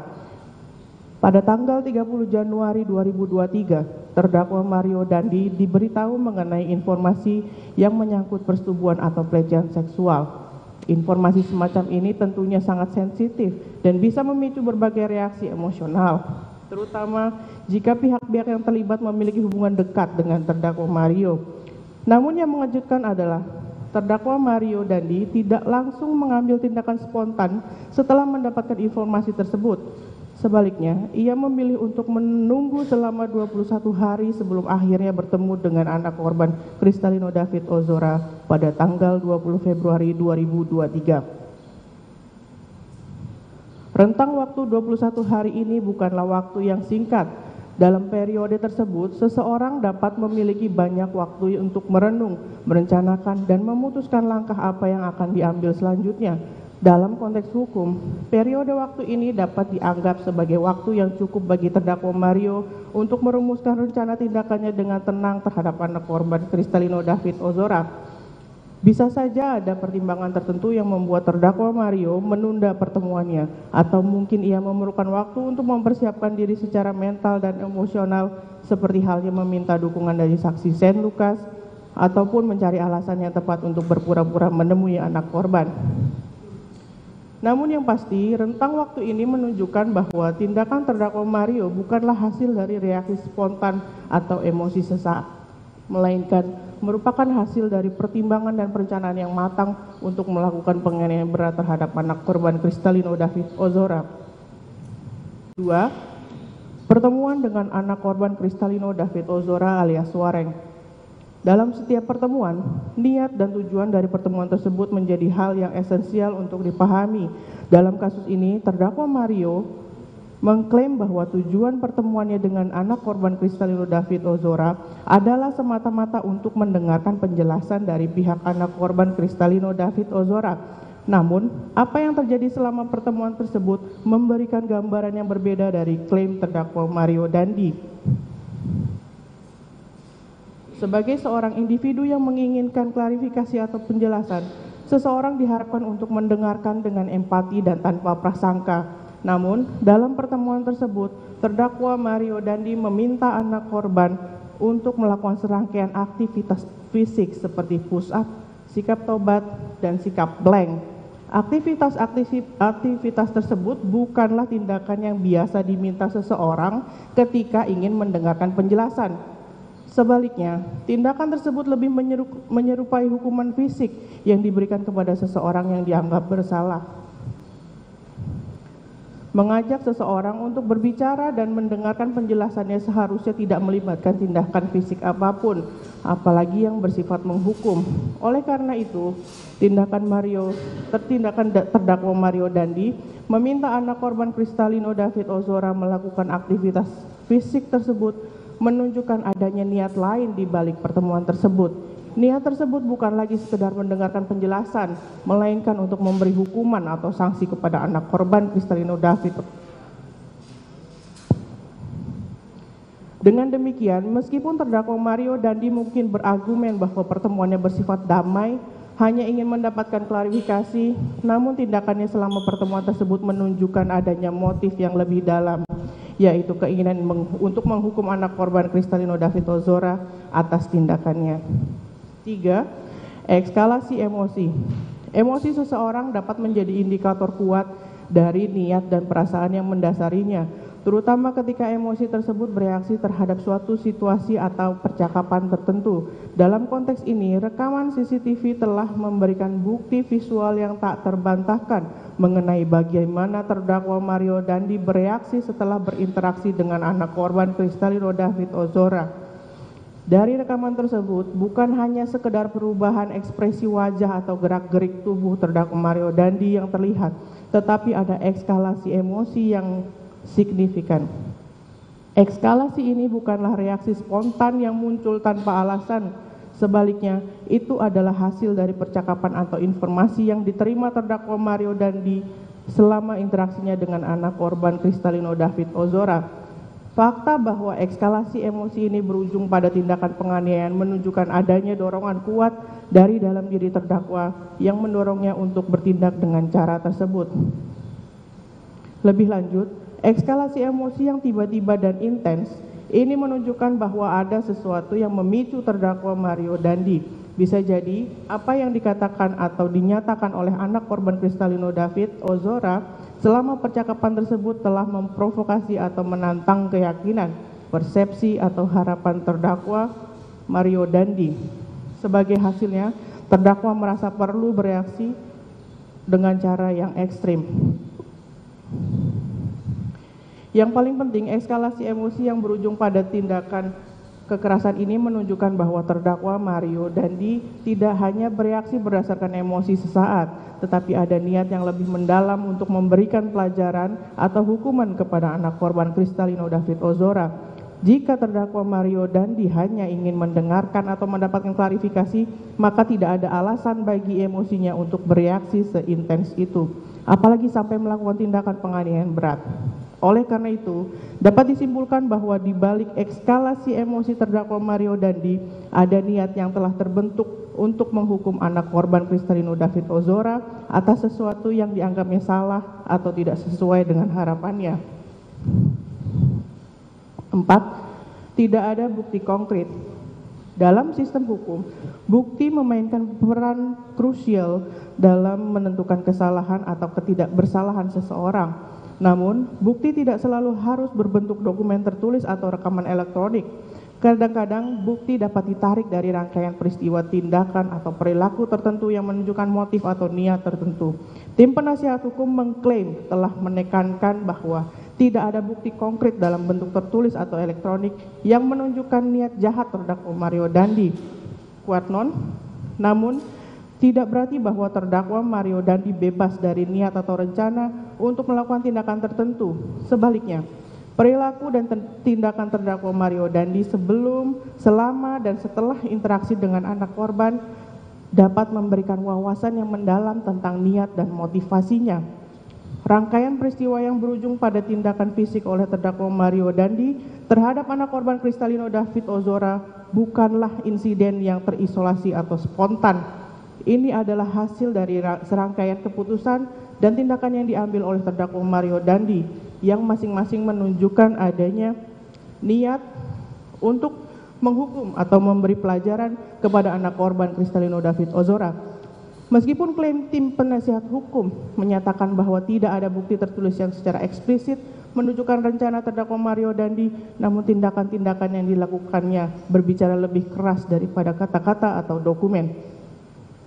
Selain itu, penting untuk diingat bahwa dalam banyak kasus, pelaku kejahatan mungkin tidak meninggalkan jejak tertulis atau elektronik dari niat atau rencana mereka. Namun, ini tidak berarti bahwa mereka bertindak tanpa niat atau rencana.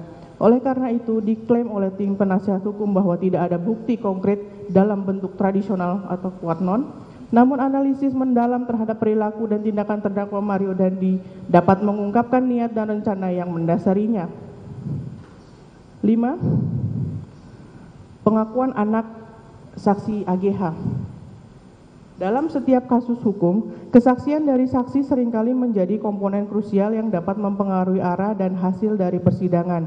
Kesaksian saksi dapat memberikan wawasan tentang apa yang sebenarnya terjadi, memberikan konteks dan memperjelas motif serta niat dari pelaku.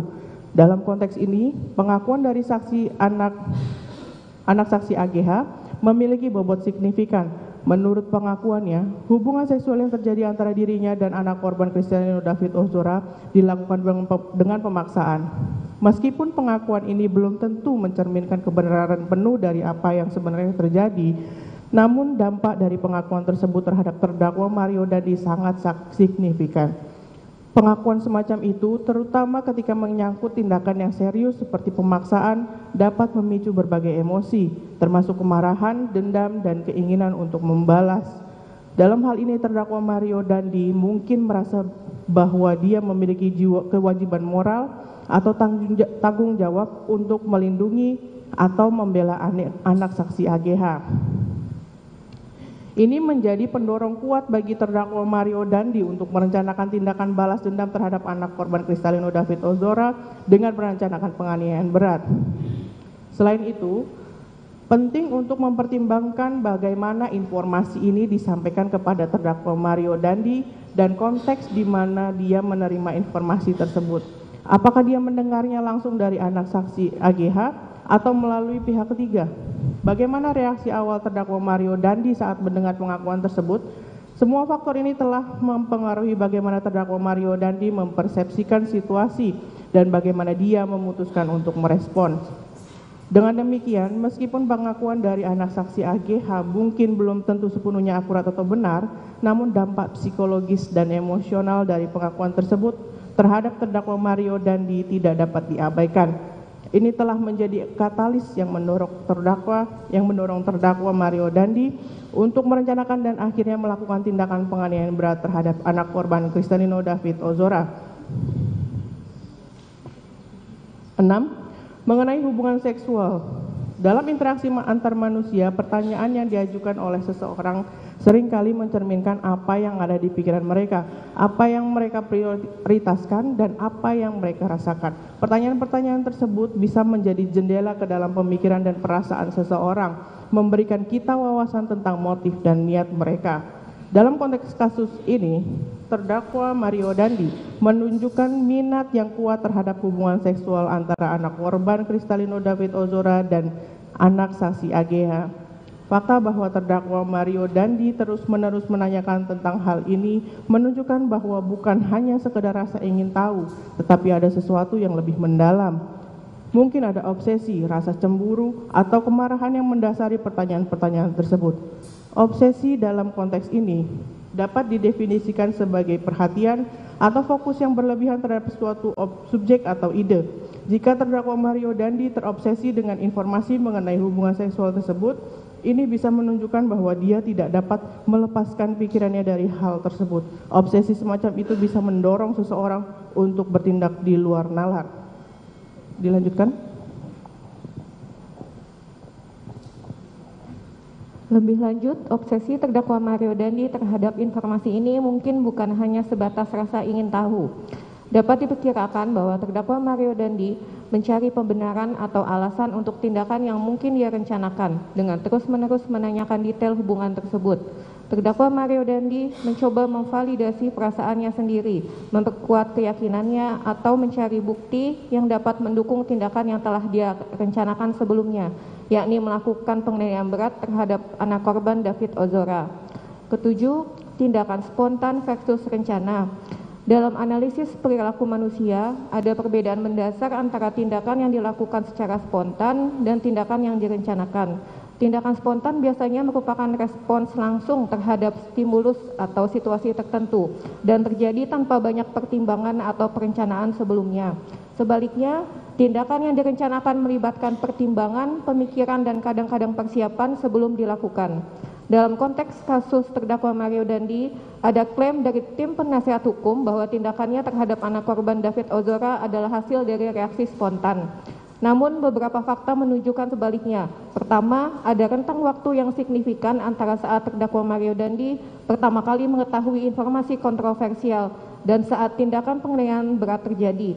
Rentang waktu ini memberikan terdakwa Mario Dandi kesempatan untuk merenung, mempertimbangkan, dan bahkan merencanakan tindakannya. Kedua, eskalasi emosi yang terlihat dari rekaman CCTV menunjukkan bahwa emosi terdakwa Mario Dandi tidak hanya muncul secara tiba-tiba. Sebaliknya, emosi tersebut tampaknya membangun seiring waktu, mencapai puncaknya saat konfrontasi dengan anak korban David Ozora. Eskalasi semacam ini seringkali menunjukkan adanya konflik internal di mana seseorang berjuang dengan perasaan dan niat mereka sebelum akhirnya mengambil tindakan. Ketika kedua aspek ini, rentang waktu dan eskalasi emosi dikombinasikan, gambaran yang muncul adalah bahwa terdakwa Mario Dandi telah memiliki niat atau rencana untuk mengkonfrontasi atau bahkan menghukum dan menyakiti anak korban David Ozora jauh sebelum pertemuan tersebut terjadi. Meskipun ada informasi baru yang membuat terdakwa Mario Dandi bereaksi, bukti menunjukkan bahwa dominasi unsur perencanaan dan niat sangatlah kental dan mendalam saat terdakwa Mario Dandi melakukan penganiayaan berat terhadap anak korban David Ozora. Dengan demikian, klaim bahwa tindakan terdakwa Mario Dandi sepenuhnya spontan tampaknya bertentangan dengan bukti yang ada. Sebaliknya, sangat jelas dan tegas terdakwa Mario Dandi telah mempertimbangkan tindakannya setidaknya pada tingkat tertentu sebelum akhirnya bertindak menyakiti secara brutal dan sadis anak korban David Ozora. Kedelapan, pertimbangan resiko.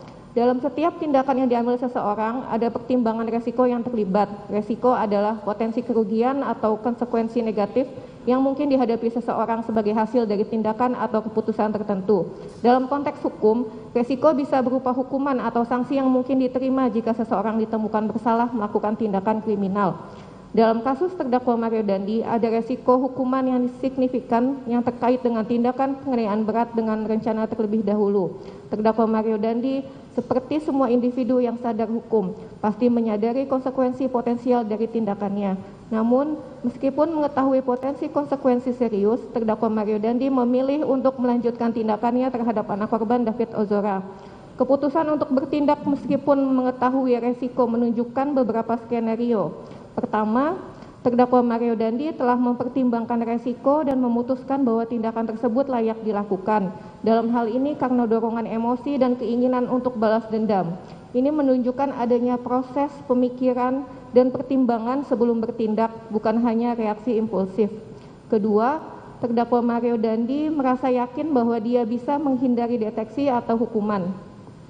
Ini bisa berarti bahwa terdakwa Mario Dandi telah merencanakan tindakannya dengan hati-hati untuk meminimalkan kemungkinan tertangkap atau dihukum.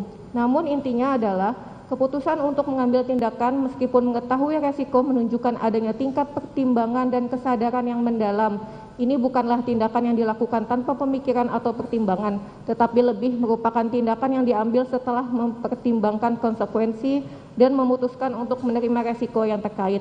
Dengan mempertimbangkan semua poin di atas, dapat disimpulkan bahwa terdakwa Mario Dandi memiliki rencana terlebih dahulu untuk melakukan penganiayaan berat terhadap anak korban David Ozora. Tanggapan mengenai pasal 26C Jungto pasal 80 ayat 2 Undang-Undang Nomor 35 Tahun 2014 tentang perubahan atas Undang-Undang Nomor 23 Tahun 2002 tentang perlindungan anak.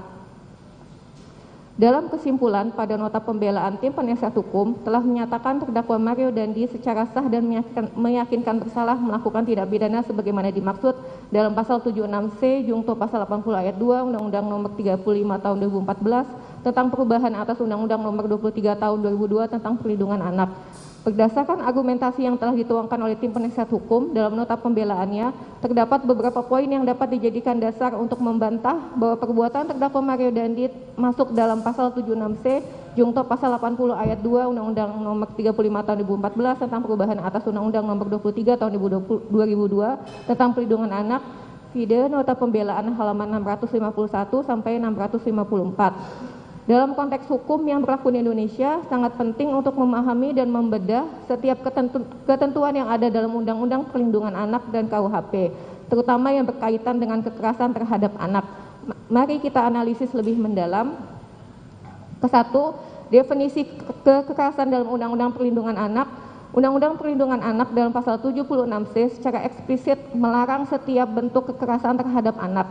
Namun ketika kita merujuk pada definisi kekerasan dalam Undang-Undang Perlindungan Anak, kita menemukan bahwa kekerasan didefinisikan sebagai tindakan yang menyebabkan kesengsaraan atau penderitaan fisik, psikis, seksual, atau penelantaran terhadap anak. Ini mencakup ancaman, pemaksaan, atau perampasan kemerdekaan yang melanggar hukum. Definisi ini khususnya kekerasan fisik memiliki kesamaan dengan pengertian penganiayaan dalam KUHP. Meskipun KUHP tidak memberikan definisi yang eksplisit, doktrin hukum menjelaskan penganiayaan sebagai tindakan yang sengaja dilakukan untuk menimbulkan rasa sakit atau luka. Kedua, perbedaan penormaan dalam Undang-Undang Perlindungan Anak dan KUHP. Berbeda dengan KUHP, Undang-Undang Perlindungan Anak hanya memiliki satu ketentuan pidana yang berkaitan dengan kekerasan fisik atau penganiayaan. Ini berarti Undang-Undang Perlindungan Anak tidak membedakan antara delik biasa dan delik kualifikasi dalam konteks penganiayaan. Hal ini membawa kita pada kesimpulan bahwa ada perbedaan mendasar antara kekerasan fisik biasa yang mengakibatkan luka berat, seperti yang diatur dalam pasal 80C Undang-Undang Perlindungan Anak, dan kekerasan fisik berat yang dilakukan dengan sengaja. Dalam kasus pertama, pelaku mungkin tidak memiliki niat untuk menyebabkan luka berat, sedangkan dalam kasus kedua, pelaku memiliki niat dan tujuan yang jelas untuk melukai korban. Ketiga, kekerasan fisik berencana. Ada perbedaan mendasar antara kekerasan fisik biasa yang mengakibatkan luka berat dan kekerasan fisik berat yang dilakukan dengan sengaja. Dalam kasus ini di mana tendangan sengaja ditunjukkan ke bagian tubuh yang vital dan berpotensi membahayakan. Ini menunjukkan adanya niat dari pelaku untuk menyebabkan luka berat. Dalam konteks perkara akuo, tim penasihat hukum pada nota pembelaannya telah menganalisa unsur melakukan penganiayaan berat yang merupakan salah satu unsur pasal 355 ayat 1 KUHP junto pasal 55 ayat 1 ke 1 KUHP sebagaimana dalam dakwaan pertama primer dan unsur mengakibatkan luka berat yang merupakan salah satu unsur pasal 353 ayat 2 KUHP junto pasal 55 ayat 1 ke 1 KUHP sebagaimana dalam dakwaan pertama subsidiar penuntut umum, di mana tim penasihat hukum telah menyimpulkan berdasarkan fakta-fakta yang diperoleh di muka persidangan, pada nota pembelaan halaman 425 dan 588. Selanjutnya, dikarenakan terdakwa sudah sangat emosi atas jawaban serta tidak adanya klarifikasi yang diberikan oleh anak korban Kristalino David Ozora kepada terdakwa terkait dengan kejadian persetubuhan atau hubungan seksual tersebut, kemudian terdakwa akhirnya melakukan penganiayaan berupa penendangan ke bagian kepala dan menginjak bagian belakang anak korban David Ozora sehingga menyebabkan anak korban David Ozora pingsan pada saat di lokasi kejadian dan mengalami koma selama lebih kurang 53 hari. Hal ini membuktikan bahwa tim penasihat hukum membenarkan bahwa terdakwa Mario Dandi telah melakukan penganiayaan berat dengan tindakan sadis dan keji terhadap anak korban Kristalino David Ozora. 4. Keterbatasan Undang-Undang Perlindungan Anak.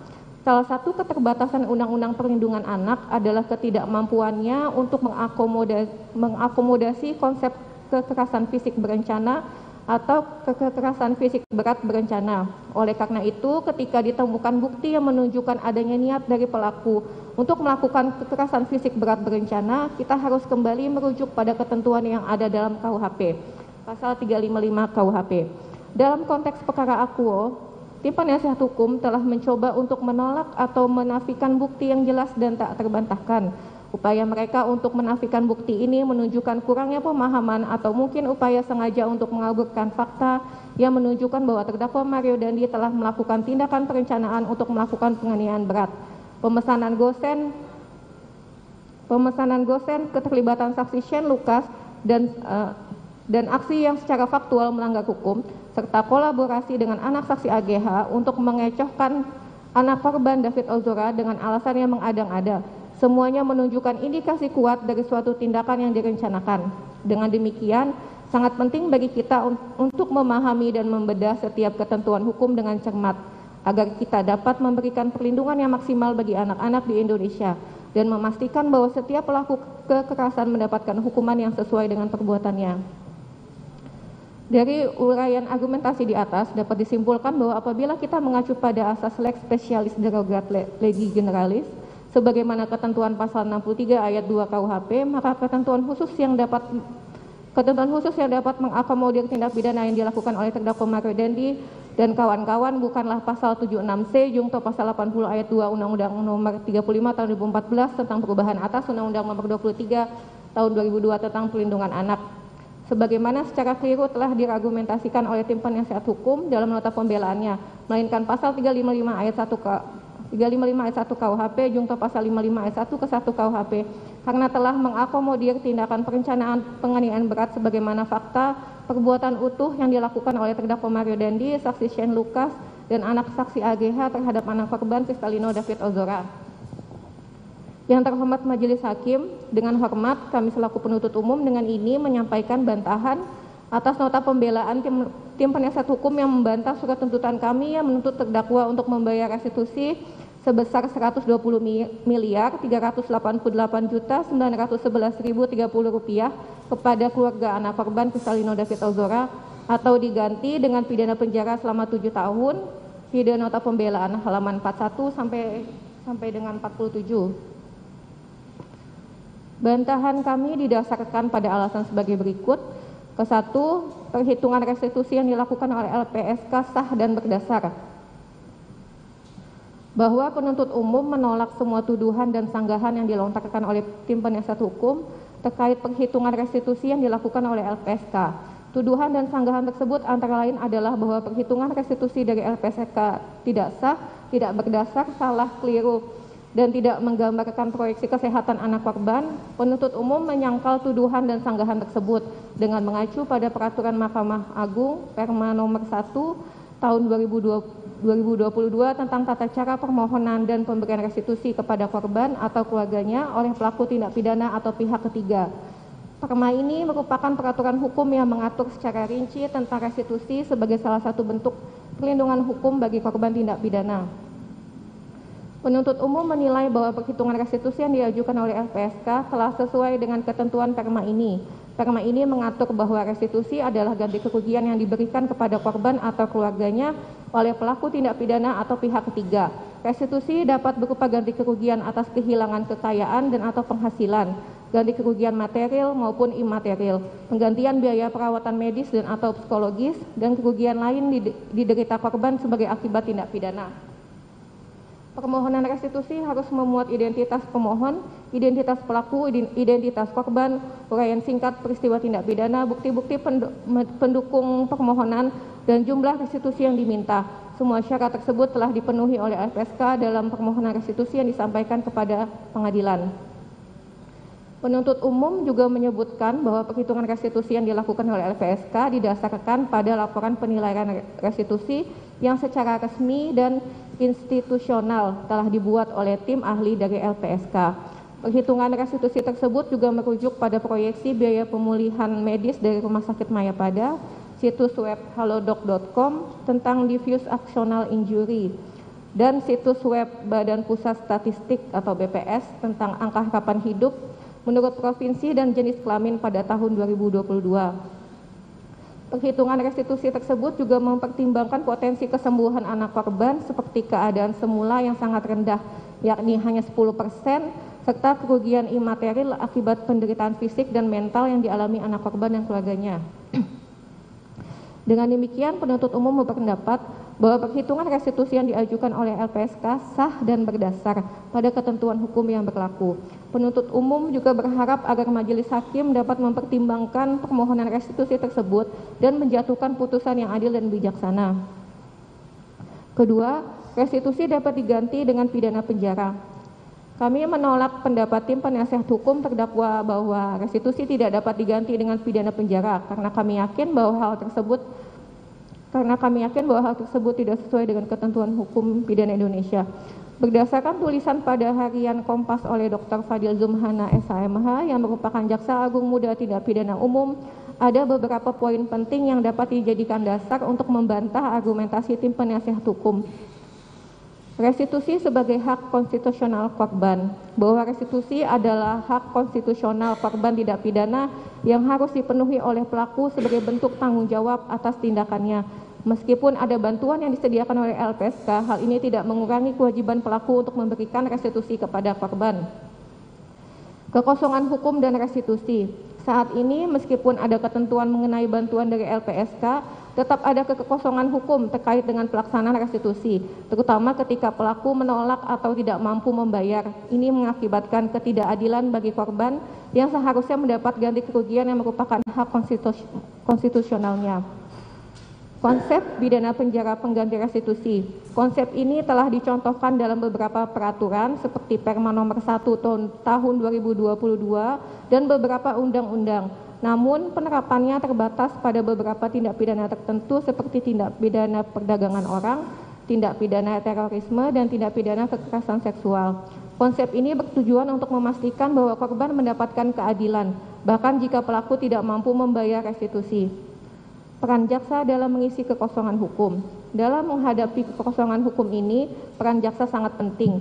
Jaksa memiliki tanggung jawab untuk memastikan bahwa korban mendapatkan keadilan, bahkan di tengah ketidakpastian hukum. Mereka diharapkan untuk memadukan interpretasi hukum dengan nilai-nilai kemanusiaan dan keadilan. Penegakan hukum berbingkai hati nurani. Jaksa diharapkan untuk tidak hanya berfokus pada hukum positif, tetapi juga mempertimbangkan aspek moral dan etika. Ini mencerminkan visi Profesor Sianutar Burhanuddin, Jaksa Agung Republik Indonesia, yang mendorong penegakan hukum yang berbingkai hati nurani. Dengan mempertimbangkan poin-poin di atas, dapat disimpulkan bahwa 1. Argumentasi tim penasihat hukum yang menentang pergantian restitusi dengan pidana penjara mungkin tidak mempertimbangkan keseluruhan konteks dan kerangka hukum restitusi di Indonesia. Selain itu, dengan adanya kekosongan hukum, peran jaksa menjadi sangat penting untuk memastikan bahwa korban mendapatkan keadilan. Oleh karena itu, pendekatan yang lebih komprehensif dan berorientasi pada keadilan bagi korban diperlukan dalam menghadapi isu restitusi ini. Kedua, argumentasi tim penasihat hukum yang hanya mengacu pada pasal 1 ayat 1 KUHP mungkin terlalu sempit dan formalistik. Meskipun hukum positif memang penting, namun hukum yang mengedepankan tujuan keadilan sebagai nilai positif tertinggi tidak bisa terbelenggu oleh interpretasi yang ketat dan kaku. Sebagai negara hukum, Indonesia harus memastikan bahwa keadilan bagi korban menjadi prioritas utama, bahkan jika itu berarti harus melampaui batasan hukum formal untuk mencapai keadilan substantif. Dapat disimpulkan bahwa meskipun ada ketentuan mengenai bantuan dari LPSK, hal ini tidak menghapus kewajiban pelaku untuk memberikan restitusi kepada korban. Restitusi memiliki dimensi yang berbeda dengan bantuan, dan keduanya harus dilihat sebagai dua hal yang berbeda. Oleh karena itu, argumen yang mengacu pada bantuan dari LPSK sebagai solusi alternatif untuk restitusi tidak tepat dan mengabaikan hak konstitusional korban untuk mendapatkan restitusi dari pelaku. Kesimpulan, berdasarkan keseluruhan uraian tersebut di atas, kami penuntut umum dalam perkara ini berpendapat bahwa pledoi tim penasihat hukum atau terdakwa haruslah dikesampingkan. Selain itu, uraian-uraian pledoi tersebut tidaklah memiliki dasar yuridis yang kuat yang dapat digunakan untuk menggugurkan surat tuntutan penuntut umum.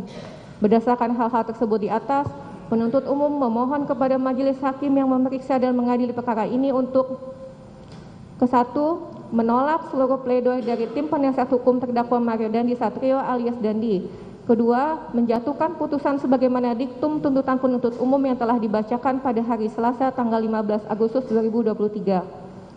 Demikian replik penuntut umum atas pledoi tim penasihat hukum terdakwa Mario Dandi Satrio alias Dandi yang telah kami bacakan dalam persidangan hari ini, Kamis tanggal 24 Agustus 2023. Selanjutnya, kami menyerahkan sepenuhnya kepada majelis hakim yang mulia untuk memutuskan perkara ini dengan seadil-adilnya. Penuntut umum.